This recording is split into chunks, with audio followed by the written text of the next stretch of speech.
Les saludo, mis queridos hermanos, en el nombre del Señor,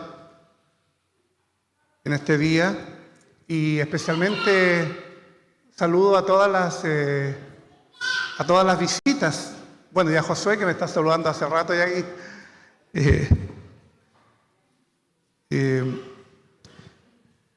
Y el texto que hemos tomado en esta serie de sermones que partimos hace muchos meses, el año pasado, casi un año ya, en el libro de Génesis, y él quiere pasar adelante a predicar ya, está muy chico para predicar todavía. Y en este viaje en el cual hemos ido transitando y en el cual no hemos ido dejando de lado muchos pasajes importantes, hoy día nos encontramos con un pasaje que por lo general no se predica mucho, porque generalmente todos se centran en la crucifixión de Jesús y luego en la resurrección. Y muchas veces las iglesias tienden en Semana Santa a hablar, ¿no es cierto?, sobre estos dos hechos que son, por supuesto, muy significativos y muy importantes: la muerte de Jesús y su resurrección. Pero muy pocas veces hablamos qué pasó después. ¿Qué pasó con Jesús? Y hoy día vamos a hablar de la ascensión de Jesús. Pero vamos a contextualizar este hecho muy importante, y el título de este sermón le he puesto de la tristeza a la misión. Ustedes van a entender después a qué me refiero. Parto en la tristeza y termino en la misión.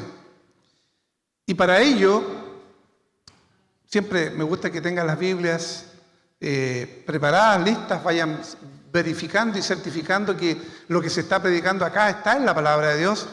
Ya hemos leído Hechos 1, ahora quiero que tengan abiertas sus Biblias en Lucas capítulo 24, uno de los evangelistas, Lucas capítulo 24, y vamos a leer los últimos versículos. Lucas era un médico, historiador a la vez, que escribió Lucas y escribió Hechos. Por eso cuando leíamos Hechos decía Lucas, quien escribió a Teófilo, en el primer tratado, oh Teófilo, o sea, en otras palabras, en el Evangelio de Lucas, que te había contado toda la historia de Jesús, ahora voy a hablar acerca de, y ahí el libro de los Hechos se centra en la parte histórica que ocurrió después de la resurrección de Jesús. Lucas 24, del versículo 50 al 53. Lucas 24, versículo 50 dice: refiriéndose a Jesús, y los sacó fuera hacia Betania, y alzando sus manos los bendijo. Y aconteció que, bendiciéndolos, se separó de ellos y fue llevado arriba al cielo. Ellos, después de haber adorado, volvieron a Jerusalén con gran gozo, y estaban siempre en el templo alabando y bendiciendo a Dios. Amén. Qué lindo pasaje, qué lindo testimonio encontramos ahí de la tristeza a la misión. A los padres quizás muchas veces nos ha pasado, o a los abuelos, o a los tíos, cuando tratamos de enseñar a nadar a nuestros hijos o a nuestros nietos, naturalmente que el niño o la niña tienen temor, en principio, a lo desconocido, al agua, a hundirse. Pero cuán diferente es Cuando ese niño o niña que está tratando de aprender a nadar tiene como instructor o tiene como maestro a alguien en quien confía. En alguien en el cual deposita toda su confianza y es capaz de entregarse ahí en ese lugar desconocido como es una piscina, un río, una parte del mar. Cuando el niño tiene fe, cuando el niño tiene confianza en su padre o en su madre o en la persona que le está enseñando a nadar, se nota claramente, porque pierde el temor innato que uno tiene, ¿no es cierto?, a lo desconocido, especialmente a lo que es el agua. Cuando los discípulos cayeron en este momento tan triste para ellos al ver a su maestro que fue crucificado, que fue sepultado y que en principio creían que todo el periodo de 3 años y medio que habían estado con él había sido un tiempo perdido, donde cada uno quizás pensaba en irse a sus casas, continuar sus trabajos que tenían antes de que el Señor les llamara. Hubo un momento en que ellos recobraron su confianza. Y es cuando le vieron resucitado. Es cuando Cristo resucitó. Entonces tuvo sentido todo lo que Él les había estado enseñando por mucho tiempo. Pero también allí vemos a sus discípulos en la última cena. Ese día jueves, antes de que Jesús fuera apresado y el día viernes crucificado, allí estaban los discípulos en la última cena, llenos de miedo, llenos de confusión. Pero Jesús no los dejó solo, no los abandonó. En ese instante quizás de miedo, de confusión, de incertidumbre, de no saber lo que venía, dice que Jesús le entregó promesas, que estaría con él, que no los abandonaría. Y con su ascensión demostró su propósito eterno. Y este sermón lo he dividido en 3 partes. 3 momentos claves. Primero, el dolor de los discípulos en la última cena. En segundo lugar, las promesas de Jesús para consolar a sus discípulos. Y el tercer y último lugar, el propósito de la ascensión. ¿Cuál es el propósito real? Que Jesús haya ascendido a los cielos. Y partamos con el dolor y temor de los discípulos en la última cena. Jesús, en repetidas ocasiones, había estado hablando de que era necesario que Él tuviera que morir. Y los discípulos al principio no entendieron o no comprendieron esto. Es más, cuando lograron entender un poco, Pedro, uno de ellos que siempre era el más impetuoso, les dijo: Señor, ¿pero para qué te vas a morir? Señor, si tú puedes evitar esto, mucho mejor. ¿Qué le dijo Jesús? Apártate de mí, Satanás. Ustedes dirán, pero ¿cómo Jesús, hablando tan duramente hacia Pedro?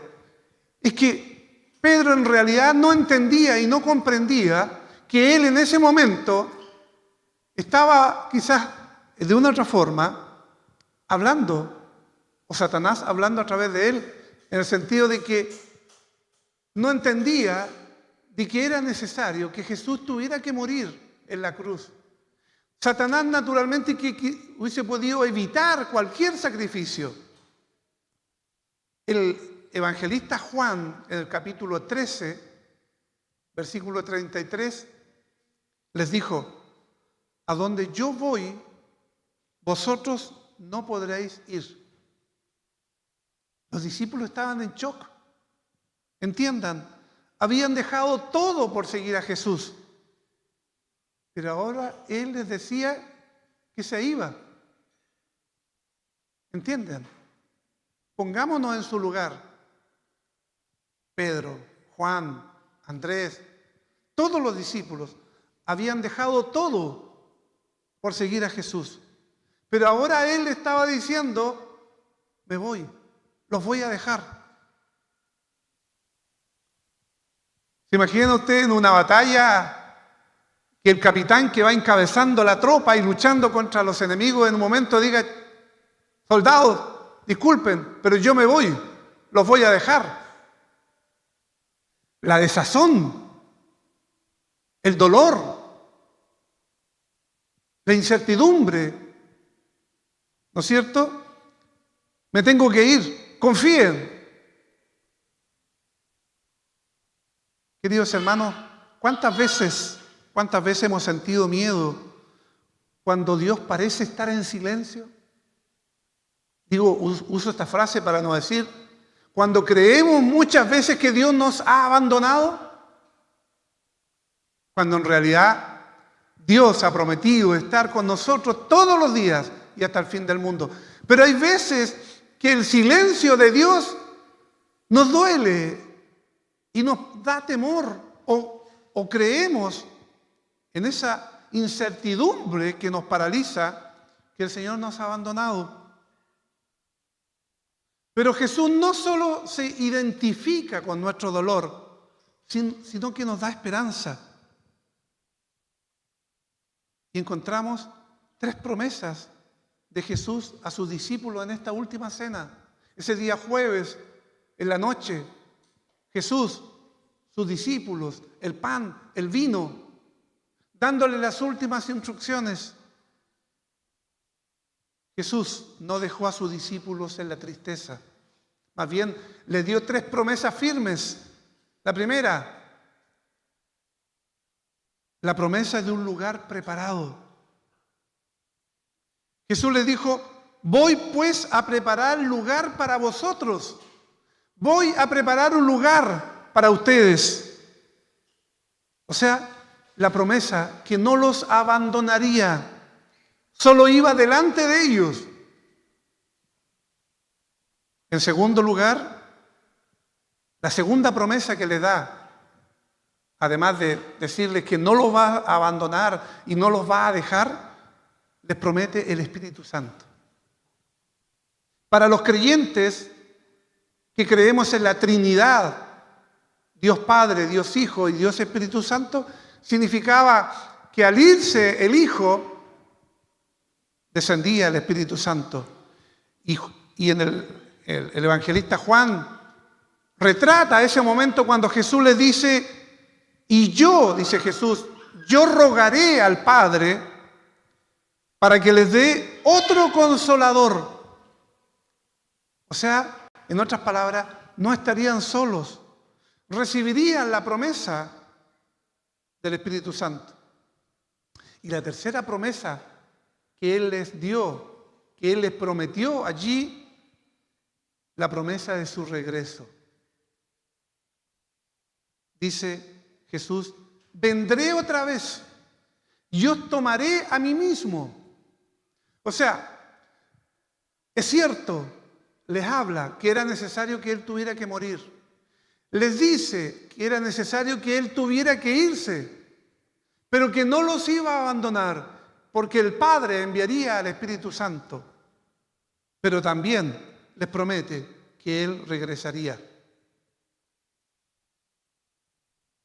¿Cuántas veces le ha ocurrido, o cuando usted era niño, tomado de la mano de su padre, o de su madre, o de su abuelo, o de su tía, se sentía seguro, pero que en determinado momento, cuando ésta le soltaba la mano, usted caía en una incertidumbre y una inseguridad, y tenía temor y tenía miedo?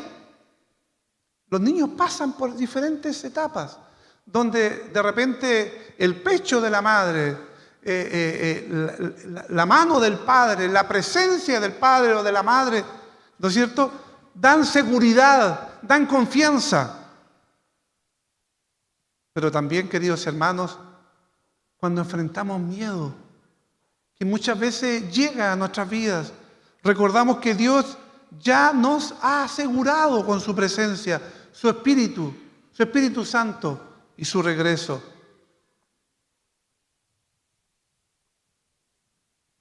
En tercer lugar, veamos cuál es el propósito de la ascensión de Jesús. ¿Cuál es el motivo principal que Jesús haya ascendido? Dice la Escritura que leíamos en Lucas 24, del 50 al 53, que después de su resurrección, Jesús apareció a sus discípulos y apareció en innumerables ocasiones a diferentes personas, en forma individual, en forma colectiva. Dice que en un momento había más de 500 personas que le vieron después de Jesús resucitado. Pero Jesús les aparece a sus discípulos, a sus seguidores, a los más cercanos. Y dice que los lleva a Betania, que era una localidad en Israel. ¿Qué hizo allí? Los bendijo y ascendió a los cielos. Y nos preguntamos por qué Jesús tuvo que ascender a los cielos. ¿Cuál es el propósito que Él haya hecho ascender? En primer lugar, dice la Escritura, Él ascendió a los cielos para sentarse a la diestra del Padre. Y en Hebreo 1:3 dice, después de haber efectuado la purificación de nuestros pecados, refiriéndose a Jesús, después de haber limpiado nuestros pecados con su sangre en la cruz, dice, se sentó a la diestra de la majestad en las alturas. La obra de Cristo estaba completa. La obra del Padre estaba completa. Ahora Jesús, en gloria y majestad, asciende a los cielos. ¿Para qué? En primer lugar, para sentarse a la diestra del Padre. Había cumplido cabalmente su misión. ¿Pero para qué asciende también? Para enviarnos el Espíritu Santo. Dice Jesús, si no me fuere, el Consolador no vendrá a vosotros. O sea, la ascensión de Jesús permitió la llegada del Espíritu Santo en Pentecostés.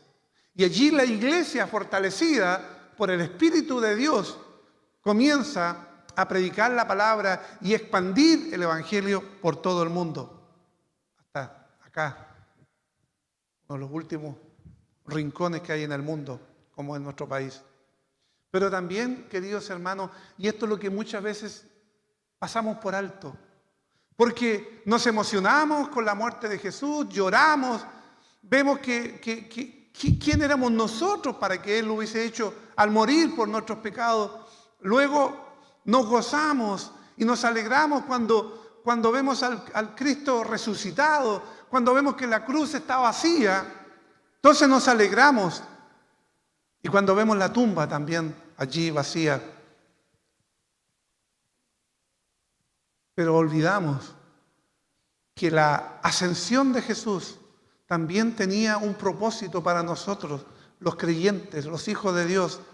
Y Jesús les dice en Hechos 1:8, lo leíamos en la lectura pública, y me seréis testigos. Me seréis testigos, me seréis embajadores. Serán ustedes mis representantes. ¿Dónde? En Jerusalén, allí, la capital. En Judea, que era la provincia. En Samaria, que era la región adyacente. Y hasta lo último de la tierra. Si Jesús estuviera aquí y nos diera ese mandato, diría, y me seréis testigos, ustedes creyentes, aquí en Chillán, en Ñuble, en Maule y hasta lo último de la tierra. No debían quedarse mirando al cielo. No debían quedarse solamente esperando, como muchas veces nos puede pasar. Cristo regresará. Cristo vendrá a instaurar el reino acá y Él reinará por siempre. Sí, es maravilloso y es una promesa de esperanza y de consuelo. Pero ¿cuál es nuestra tarea hoy como creyentes? cuando Cristo nos ha visitado, cuando Cristo ha llegado a nuestras vidas. Entonces, ¿qué después de? Él les dice que no debían quedarse, mirarse al cielo, sino llevar el Evangelio por todo el mundo. Por todo el mundo. Usando todos los medios a su alcance para propagar el Evangelio a toda criatura. Lo que Jesús trata aquí de decirnos es que no debemos quedarnos como meros espectadores de todo esto, no solamente como meros oidores de esto maravilloso que Dios ha hecho con nosotros al enviarnos a su Hijo para que muriera en la cruz, para perdonar nuestros pecados, para que resucitara al tercer día y para que posteriormente ascendiera a los cielos, se sentara a la diestra del Padre, escuchara nuestras oraciones, intercediera por nosotros ante el Padre, y que, mientras tanto, Él nos dice que debemos ser embajadores, testigos de Cristo. Y entender que así como ascendió, y le dice a los que lo están mirando los ángeles, así como ustedes ven ascenderlo, un día también regresará. Y Él ascendió justamente para un día regresar. Y la pregunta es, ¿estamos listos para ese momento? ¿Están nuestros corazones preparados, mientras tanto, cumpliendo la misión que tenemos cada uno de propagar este Evangelio, de compartir el Evangelio? Quiero concluir este sermón de hoy día, que lo he titulado de la tristeza. De la tristeza me refiero cuando Jesús les habla a sus discípulos de manera íntima, que es necesario que Él tuviera que morir, que Él tuviera que ser sacrificado y después tener que ascender e irse y dejarles. De esa tristeza a la misión, a la tarea. Los discípulos pasaron del miedo en la última cena a la alegría en la ascensión. ¿Qué cambió? ¿Qué cambió esa tristeza en alegría? Entendieron que Jesús estaba en control de todo. Que jamás, ni siquiera en la cruz, ni siquiera con su muerte, Dios perdió el control de todo. Porque eso estaba estipulado, estaba escrito que iba a ocurrir. Pero ¿qué cambió en los discípulos? De ese Pedro que se escondía, que negó a Jesús 3 veces. De esos discípulos que estaban escondidos cuando Jesús resucitó. Cuando estaban desesperanzados, cuando cada uno quería volver a sus casas para reanudar su vida y haber considerado un tiempo de mucha pena y mucha tristeza, entendieron a través del Espíritu Santo que Jesús estaba en control y que su misión no había terminado. La misión de sus discípulos estaba recién comenzando. Y vaya que fue terrible. Día atrás les mandé un WhatsApp con el listado de todos los discípulos y cómo murió cada uno de ellos. Todos de manera terrible, salvo Juan, que fue exiliado en la isla de Patmos, pero todos los demás fueron aserrados, crucificados, decapitados, etcétera, etcétera, etcétera. Estaba dentro de los propósitos de Dios. En esos momentos tampoco Dios perdió el control de todo. Porque era necesario que ellos, dice Jesús, ustedes me van a ser testigos. La raíz griega de esa palabra testigos, ¿saben cuál es? Mártires. En otras palabras, ustedes serán mis mártires. Ustedes serán mis embajadores, pero mártires, morirán, sufrirán por causa del Evangelio. Por lo tanto, entendieron que Jesús estaba en control de todo. Jesús tenía el control de todo, pero que su misión recién comenzaba y no había terminado.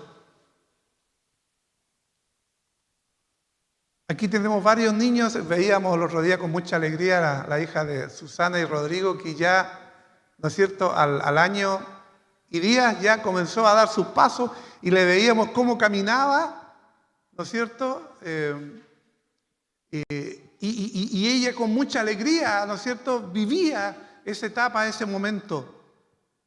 Josué también nosotros estamos viendo cómo está dando 6, 7, 8, 10 pasitos.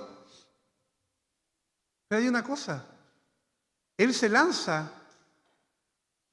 a caminar casi corriendo porque sabe que está la madre, el padre u otro familiar esperándole.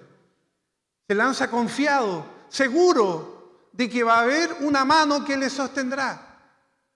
Si no tuviera esa seguridad, ninguno de los niños querría intentar caminar. Pero cuando un niño comienza, una niña comienza a caminar y empieza a dar sus primeros pasos, ve allí la mano, ve allí un familiar que le sostiene en los momentos que necesita. Dios, queridos hermanos, para finalizar, nos llama a caminar en fe, confiando en sus promesas y cumpliendo también su misión. Repito, somos agradecidos y tuvimos un momento hermoso de oración para agradecer todas las cosas que Él nos da.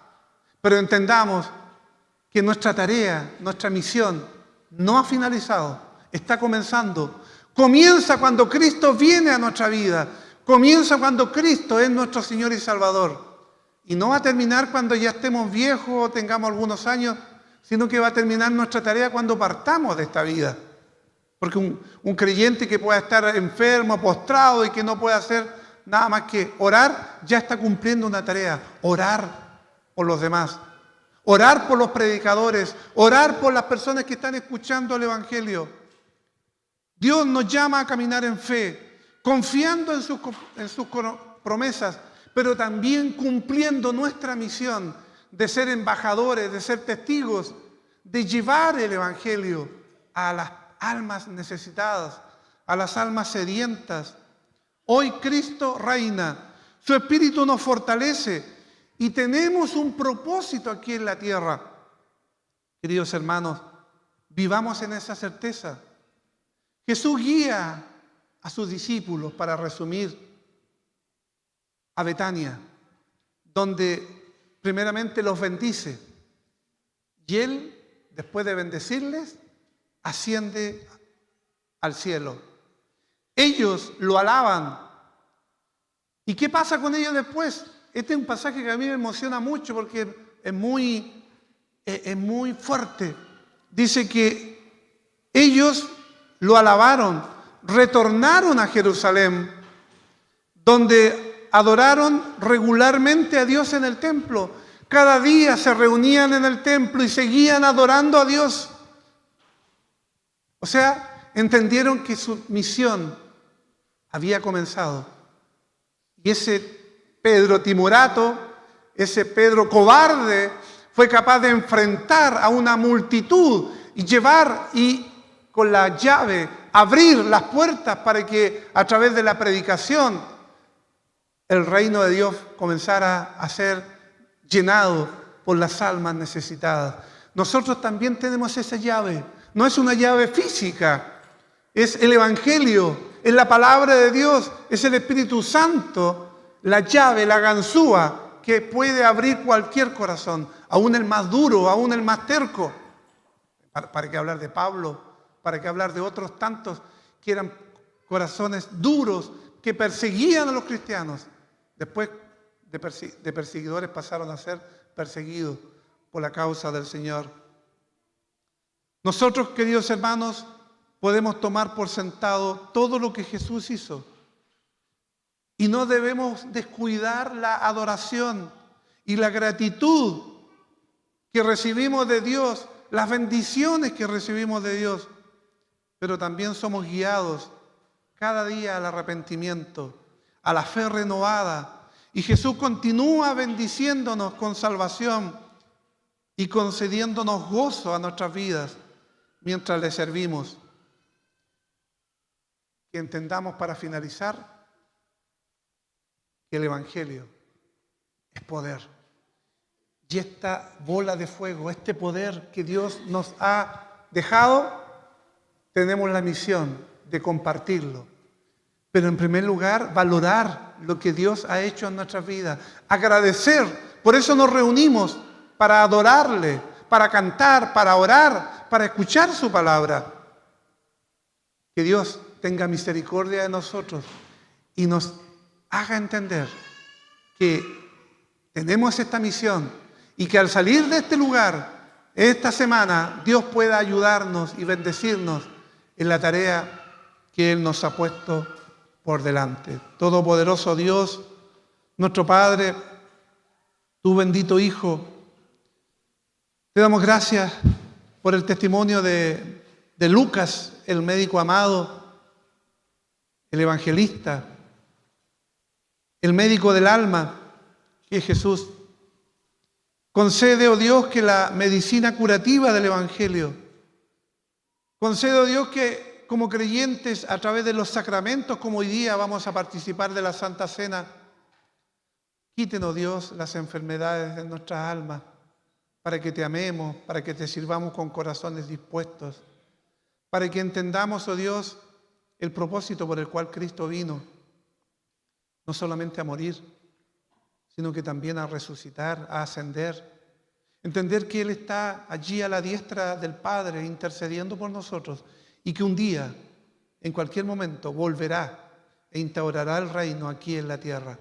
Padre, mientras tanto, ayúdanos en esta misión que tú nos has dejado y danos de tu gracia y danos la sabiduría y el poder a través del Espíritu Santo para propagar estas verdades. Muchas gracias. En el nombre de Jesús. Amén.